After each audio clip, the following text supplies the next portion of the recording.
liwanag ng umagay sumisilip sa puno. Ang pamilya ng patoy sabay-sabay na gumagalaw.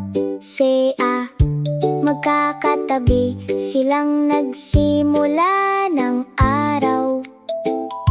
Masayang puso, hakbang-hakbang ang lakad, JB. Si Inang Patoy binilang sila, 1, 2, 3. Ngumingiti si Amang Pato, kumpleto tayo. Tinatawid nila ang daan sa tabi ng ilog. Magkakasama, iisang agos ang tinutunog. Ngunit sa gitna ng maraming tao at landas, isang maliit na sisiw ang napahiwalay. Isang sandali, isang alalang sulyap, isang hakbang na kulang, may nawawalang dapat. Nawala at natagpuan, tinatawag ka namin.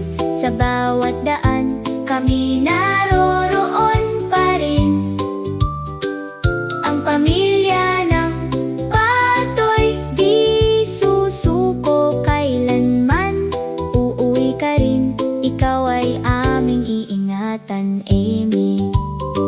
Si Inang Patoy naghahanap sa kaliwa't kanan. Si Amang Patoy mabilis na tumatakbo. Tinanong nila ang lahat, nakita niyo ba? Umaasa at naniniwala na makakabalik paas.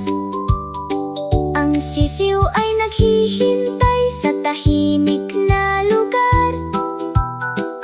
May bahagyang takot sa kanyang anyo, Evie. Ngunit may dumating na mabait na tumulong. Huwag kang mag-alala, nandito kami sa'yo. Nawala at natagpuan, tinatawag ka namin. Sa bawat daan, kami naroroon pa rin. Ang pamilya